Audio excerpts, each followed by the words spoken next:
Banyak orang ketika belajar online hanya menonton saja, sehingga merasa sulit untuk mengerti. Padahal belajar online itu sama seperti berenang. Kamu tidak akan bisa berenang kalau hanya menonton orang lain berenang. Harus nyebur. Maka dari itu, kakak kasih 3 jurus untuk bisa belajar online dengan baik. Pause and replay. Tulis dengan tanganmu sendiri. Rasakan. Jadi kamu bisa pause videonya, kerjakan ulang soalnya, dan rasakan pengalaman belajar yang membuat kamu pintar. Oke? Salam sang juara.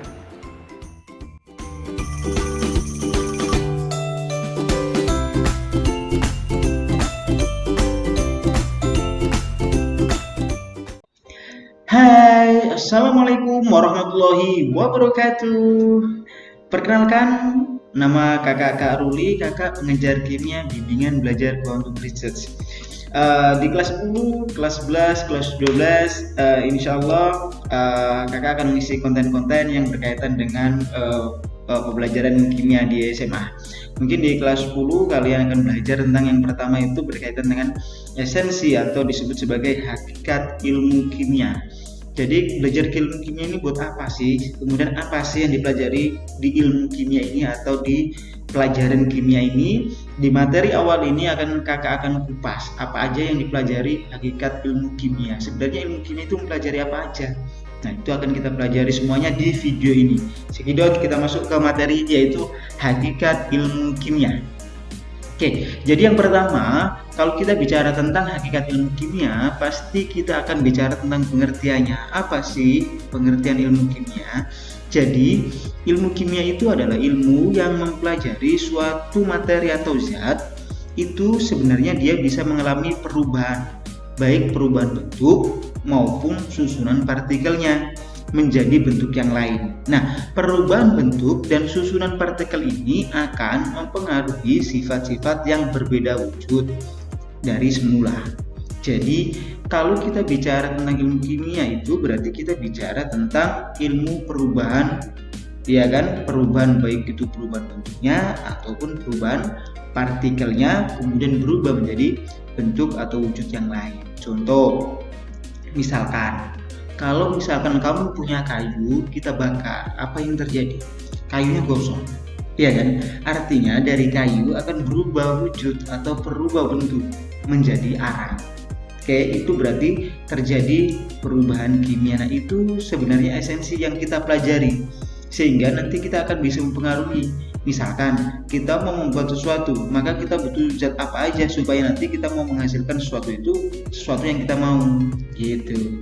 Ya, contoh, misalkan kita mau bikin besi yang kuat, ya kan, atau misalkan logam yang kuat gitu, maka dibikinlah yaitu logam baja misalkan sehingga kuat. Nah, itu adalah besi-besi yang hasil rekayasa reaksi kimia atau campuran kimia yang membuatkan hasil yang bisa bermanfaat untuk kehidupan.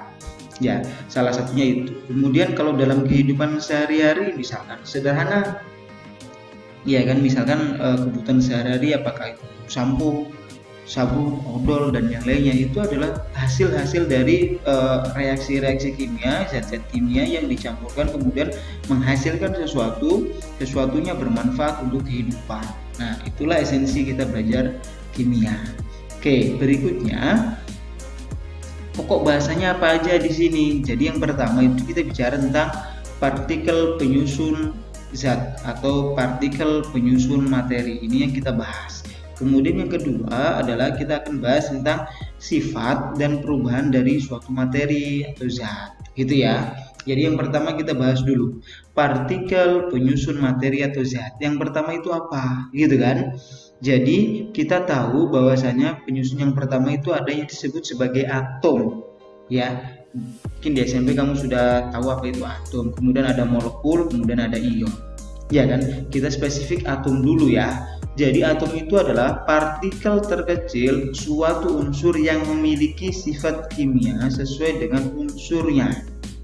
Ya, Jadi di dalam atom itu nanti ada dua ya. Dulu di SMP kita belajar ada yang namanya inti atom, ada yang namanya kulit atom. Di inti atom itu ada proton, ada neutron, dan di kulitnya itu ada yang namanya elektron. Nah, di sini kakak kasih gambarnya. Jadi di dalam inti yang warna merah sama warna putih merah ini tandanya dia adalah proton. Ini adalah gambar dari suatu atom. Nah, ini adalah penyusun dari suatu materi. Ya kan, ini tidak terlihat tapi ini terasa, ya kan, ini partikel yang sangat kecil yang tidak bisa dilihat kasat mata, tapi inilah esensi penyusun dari semua kehidupan, mau yang hidup mau yang sudah meninggal gitu kan. Penyusun dari materi-materi yang anorganik yang tidak hidup itu semuanya disebut sebagai atom, penyusun awalnya.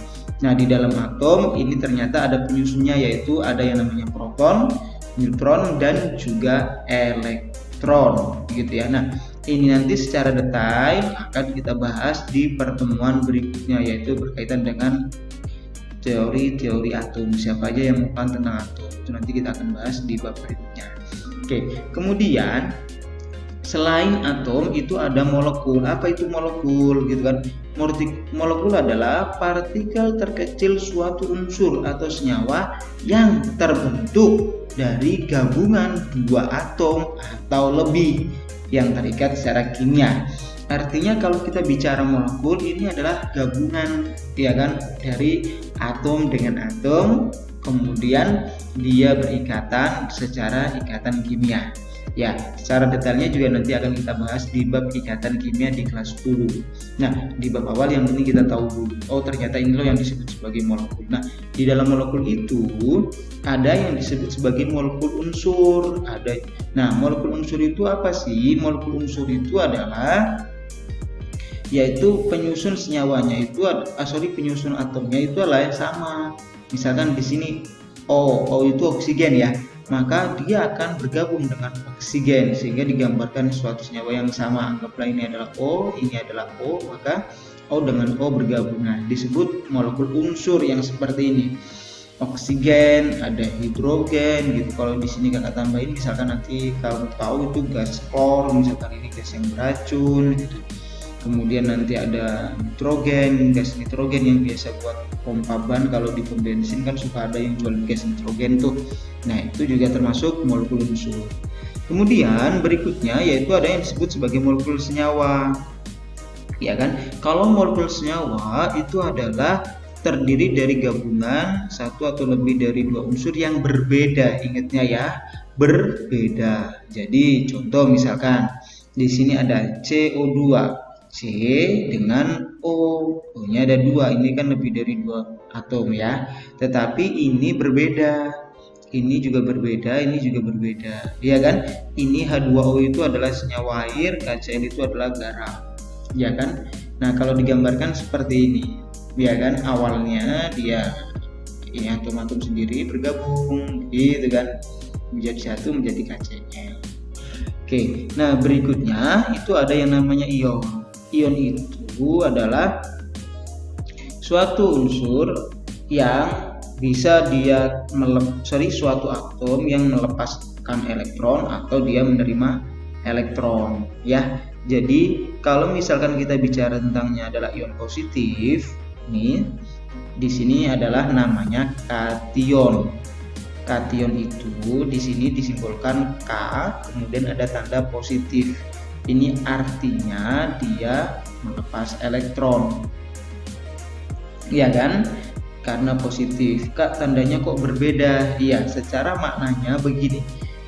Dia dikatakan positif itu karena jumlah proton sama elektronnya itu lebih banyak jumlah protonnya. Ya kan, proton itu yang di dalam, yang tadi di sini yang di dalam. Ya kan? Jadi karena elektronnya tadi dilepaskan, maka jumlah protonnya jadi lebih, sehingga di sini disimbolkan positif.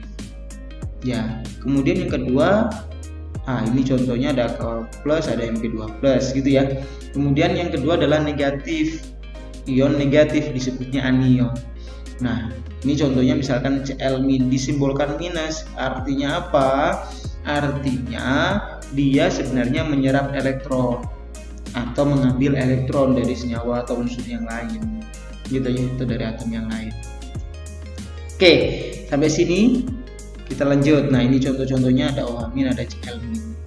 Oke, coba ya kita lanjutkan. Misalkan kita punya satu soal pengantar nih, partikel yang bergerak mengelilingi inti atom disebut apa, gitu kan. Tadi partikel yang bergerak mengelilingi inti atom. Tadi kan kalau misalkan ini adalah suatu atom, di dalamnya tadi kan ada yang namanya proton sama elektron gitu kan. Sorry, proton sama neutron, elektronnya itu yang mengelilinginya. Oke, nah partikel yang bergerak mengelilingi inti atom berarti inilah yang dimaksud, yaitu elektron gitu ya. Neutron sama proton itu adalah inti atomnya. Kemudian nanti ada istilah isoton, ada istilah isotop. Ini adalah istilah-istilah yang perbedaan massa, ada yang nanti perbedaan jumlah proton atau jumlah neutron kayak gitu. Nanti masuk bab berikutnya. Yuk, sekarang soal nomor 2. Ion yang bermuatan positif disebut, ion yang bermuatan positif. Oke, jenis ion tadi kan cuma ada 2, kalau nggak anion ya kation gitu kan.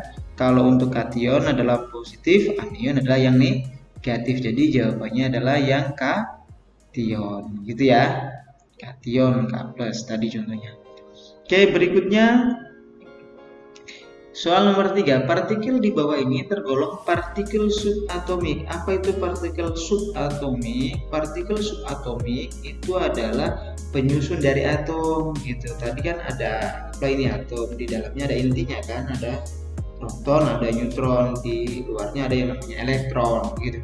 Nah, ditanya mana yang partikel subatomik, misalkan ion positif atomik enggak gitu kan, atomik enggak kan, yang atomik cuma satu, yaitu si proton yang di dalam, neutron sama elektron. Oke, bisa ya. Oke, lanjut ya. Soal nomor 4, lihat. Ion Al3+ akan terbentuk jika atom aluminium kehilangan. Nah, inilah yang dimaksud, dia kehilangan berapa? Ya kan, ada tandanya di sini. Kalau 1 kehilangan 1, kalau 2 2, kalau 3 3. Jadi dia kehilangan 3 elektron atau melepas ya. Lanjut. Sekarang nomor 5. Atom belerang yang mendapat 2 elektron, artinya dia menerima 2 elektron, akan membentuk anion apa? Nah, karena dia menerima 2 ya tandanya 2-. Nah, belerang itu simbolnya adalah S, sulfur ya, bukan B. Jadi jawabannya adalah ya C. Paham? Lanjut. Nah, sekarang gini. Ditanya jumlah atom hidrogen dalam 1 molekul urea. Ini namanya molekul urea. Hidrogennya ada berapa? Lihat, H-nya di sini ada 2, terus di luarnya ada 2 lagi. Berarti totalnya ada 4. Karena nanti kalau ada kayak gitu di matematik dikalikan, ya. Oke, paham? Yuk. Sekarang soal nomor 7. Molekul berikut yang tergolong molekul unsur. Nah, tadi ingat apa molekul unsur? Molekul unsur tadi adalah gabungan dari atom-atom yang sama gitu ya. Jadi misalkan nih di sini karbon, kita harus tahu dulu karbon itu simbolnya apa. Karbon, helium simbolnya He, besi simbolnya Fe, neon simbolnya Ne, oksigen O2 gitu ya. Jadi inilah yang molekul unsur. Sekarang molekul berikut yang tergolong molekul senyawa adalah, nah kita harus tahu nih ya. Coba misalkan gula, ada nggak sih gula itu senyawanya apa? Oke, anggaplah gulanya adalah gula glukosa, masa senyawanya adalah C6H12O6, besi Fe, kromium Cr, klor Cl, fluor F gitu ya. Nah, karena ini F berarti ini F2, ini 2 gitu ya. Maka yang ditanya adalah berikut yang tergolong molekul senyawa. Molekul senyawa tadi adalah dari atom-atom yang berbeda. Berarti inilah, ya kan? Begitu. Oke, bisa ya. Nah, sekarang kita lanjut ke materi berikutnya, yaitu berdasarkan bentuknya. Kalau berdasarkan bentuknya, itu di sini dipisahkan berdasarkan satu zat tunggal dan campuran. Nah, zat tunggal itu di sini ada apa aja? Ada yang namanya unsur, ada yang namanya senyawa kalau berdasarkan zatnya. Oke, unsur itu apa gitu kan? Unsur itu adalah sekelompok atom yang mempunyai jumlah proton yang sama. Jadi kelompoknya nih, unsurnya nih gitu. Jadi kalau atom-atom yang memiliki proton yang sama, itulah yang disebut sebagai unsur gitu, supaya kita tahu nih mana yang atom mana yang unsur gitu kan, karena ini agak-agak mirip nanti. Oke, nah di sini misalkan di sini C. Nah, nanti ada yang namanya sistem periodik unsur. Di situ kumpulan-kumpulan dari unsur-unsur yang ada di alam ini. Nah, itu semuanya ada di situ. Nah, itu adalah unsurnya.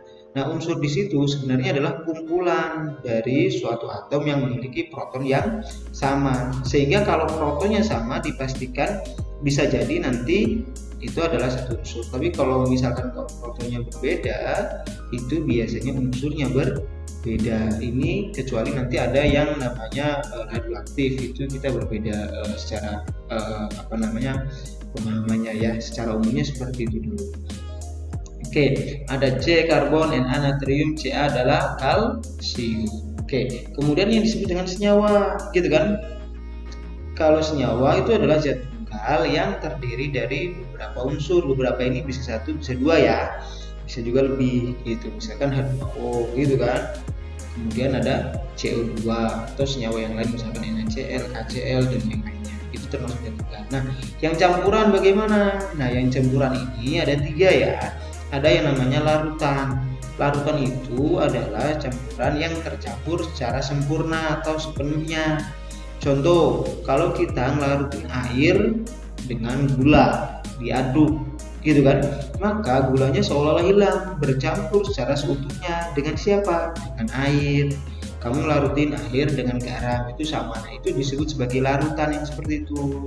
Oke, kemudian yang kedua ada yang disebut sebagai koloid, gitu kan? Koloid ini agak nanggung dia, jadi seolah-olah tercampur gitu, padahal enggak, secara kelihatannya campur, tapi secara molekulnya itu enggak, gitu. Contohnya apa? Santan. Air santan itu ya seolah-olah tercampur antara air sama santannya. Misalkan di situ ada air sama susu gitu, seolah-olah tercampur gitu, padahal molekul di dalamnya itu enggak gitu, masih terpisah dia. Cat misalkan, itu juga termasuk dari sistem koloid. Kemudian yang terakhir adalah suspensi. Suspensi ini tidak tercampur sama sekali atau terpisah. Contoh misalkan kamu ngelarutin tanah dengan air diaduk, sudah, setelah itu didiamkan, nanti akan terpisah, dia jadi dua. Atau masukin pasir sama air, itu nanti akan terpisah. Nah, itu disebut dengan suspensi. Ya kan, air sama atau minyak sama air, dia terpisah. Oke, nah ini berdasarkan bentuknya. Oke, lanjut kita ke soal pengantarnya ya. Misalkan nih contoh, bila dua unsur atau lebih bereaksi akan terbentuk apa? Iya kan?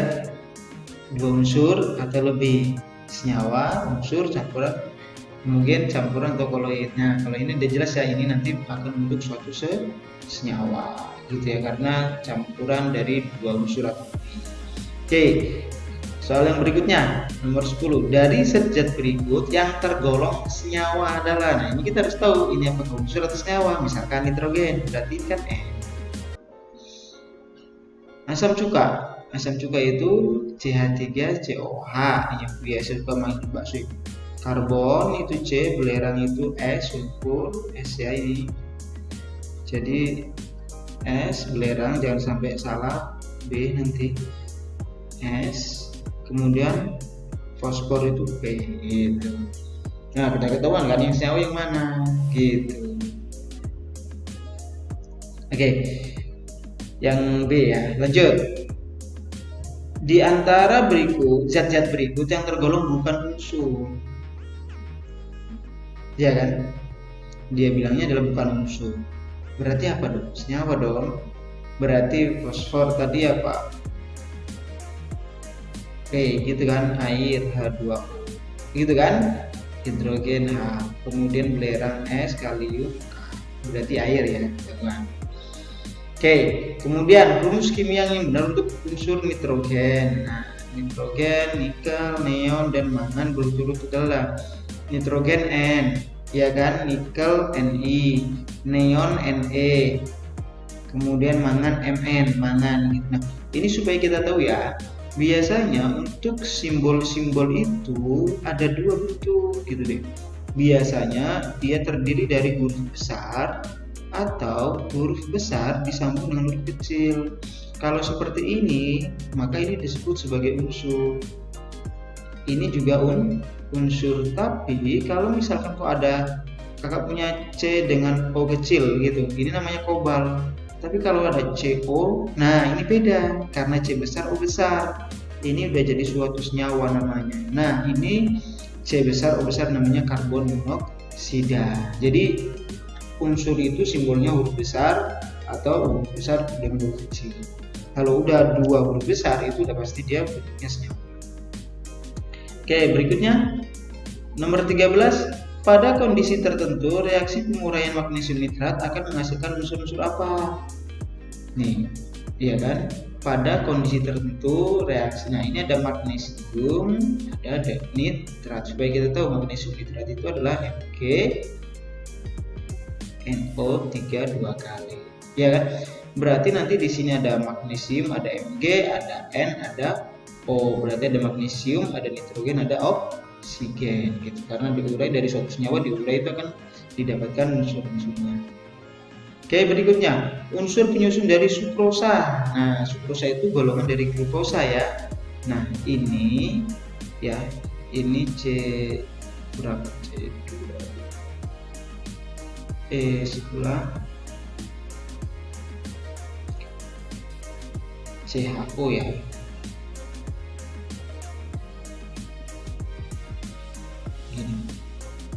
Jadi ini sukrosa. Ingat CHO. Berarti C karbon, hidrogen sama oksigen. Gitu ya. Oke. Berikutnya air murni dan garam dapur bila dicampur dan diaduk akan berbentuk apa? Air sama garam akan berbentuk menjadi campuran yang namanya homogen karena tercampur menjadi satu. Ya, dia stabil. Berikutnya nomor 16 yang termasuk jenis campuran heterogen, ya kan? Heterogen itu ada dua tadi ya, ada suspensi sama koloid heterogen. Kalau homogen cuma ada satu, yaitu larutan. Oke, kita lanjut ke materi berikutnya, yaitu sifat dan perubahan materi. Oke, yang pertama kita bicara sifat materi. Begini deh, kalau kita bicara tentang sifat materi yang dimaksud di sini adalah sifat zat yang misalkan dia mudah terbakar, itu adalah sifat dari suatu materi, mudah mengalami korosi, mudah bereaksi dengan zat lain atau dan sebagainya. Nah, di sini, nah contoh kayak gini, coba diperhatikan. Kalau misalkan ada model gambar seperti ini, kemudian dia kebakar, iya kan? Maka di sini ada pada saat dibakar ada yang habis, ada yang enggak, gitu kan? Contoh di sini ada seng atau rumahnya dari seng. Oke, ini habis nggak dibakar? Enggak, gitu kan? Kemudian ada tabung gas LPG, enggak kan? Kemudian ada mobil, yang mobilnya nih tapi kaca-kacanya udah pecah, tapi ini masih ada rongsokannya. Tapi di sini mungkin ada bannya kan nih, bannya habis tapi velgnya enggak, ya kan? Artinya ban itu terbuat dari karet mudah terbakar, gitu kan? Kemudian di sini ada apalagi nih, misalkan ada kayu-kayu, ya kan? Ya angus-angus kayak gini kan pasti dari kayu tuh, dari atap rumah yang biasanya dari kayu. Nah, itu akan habis karena dia mudah terbakar gitu. Nah, kita bicara tentang sifat-sifat seperti ini. Iya, karena sifatnya itu pasti memiliki sifat kimianya berbeda-beda gitu. Misalkan dia mudah mengalami korosi gitu. Kalau misalkan kamu punya besi taruh di luar rumah kena hujan, pasti dia berkarat. Nah, itulah korosi. Tapi kalau misalkan kamu punya emas taruh di luar kena hujan, nggak berkarat, tapi emasnya yang akan hilang. Kenapa? Ya karena diambil orang emasnya. Kamu punya emas taruh di luar, ya kan? Nah, tetapi emasnya itu nggak mungkin berkarat, gitu, ya kan? Dia nggak mungkin teroksidasi. Nah, sifat-sifat seperti itulah yang disebut dengan sifat dari suatu materi atau sifat kimia dari suatu materi. Oke, berikutnya kita bicara tentang perubahan materi itu sendiri, gitu kan? Perubahan materi itu ada yang namanya perubahan fisika. Nah, apa sih perubahan fisika? Perubahan fisika itu adalah perubahan yang tidak menghasilkan materi baru. Artinya materinya tetap sama gitu kan. Yang berubah hanyalah wujud dari materinya aja. Yang berubah wujudnya aja, tapi dia tidak menghasilkan materi baru. Contoh misalkan, nih, kamu punya air, ditaruh di kulkas, maka airnya pasti akan berubah wujud menjadi es padat. Setelah itu dari kulkas kamu keluarin, taruh di rumah dijemur. Ya kan, esnya akan berubah lagi menjadi air yang cair lagi. Nah, itu perubahan wujud aja sebenarnya. Dia tidak menghasilkan zat baru. Nah, itu disebut sebagai perubahan fisika. Misalkan biji kopi ditumbuk gitu kan. Nah, itu sebenarnya cuma wujud, tetap jadi kopi, tapi mungkin yang tadinya masih biji sekarang jadi bubuk, termasuk tepung gitu kan. Tepung, misalkan tepung beras, ya dari beras berubah jadi tepung. Nah, itu namanya perubahan fisika yang seperti itu. Oke, kemudian yang kedua ada yang namanya perubahan kimia. Nah, perubahan kimia itu adalah perubahan yang menghasilkan materi baru, ya kan? Materi baru dan sulit dikembalikan ke keadaan semula. Contoh, kamu punya kertas, ya kan? Kemudian kamu bakar, pasti akan menjadi abu kan? Abu bisa nggak dibalikin lagi jadi kertas? Agak sulit kan? Belum tentu bisa. Karena apa? Ya kan, karena terjadi perubahan kimia. Contoh lagi, misalkan nasi sudah jadi bubur, ya kan? Buburnya basi, sudah. Oke, apa yang terjadi? Misalkan nih, nasi jadi bubur, kemudian buburnya jadi basi. Apa kira-kira?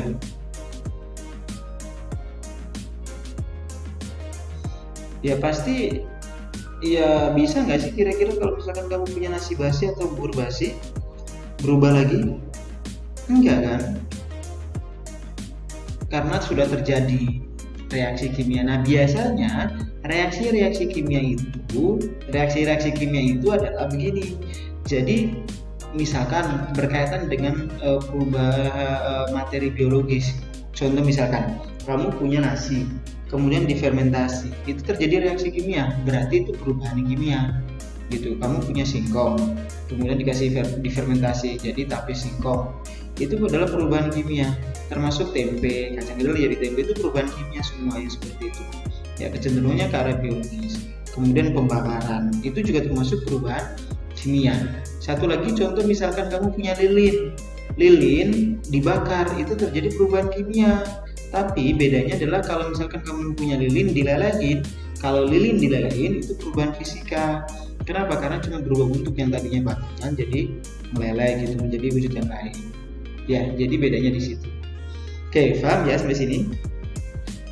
Oke, berikutnya coba kita latihan. Perubahan fisika terjadi pada fenomena apa? Petasan meledak. Fisika enggak?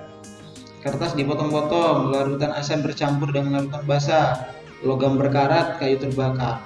Ya pasti ketahuan dong, kertas dipotong-potong, tetap kertas dia gitu. Oke, berikutnya soal nomor 18, soal terakhir ya. Berikut ini merupakan contoh peristiwa yang menunjukkan sifat fisika untuk zat kecuali gitu ya.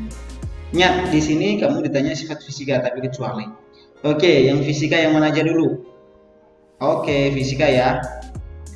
Meleleh, fisika, larut. Nah, ini perubahan kimia nih kalau gula larut.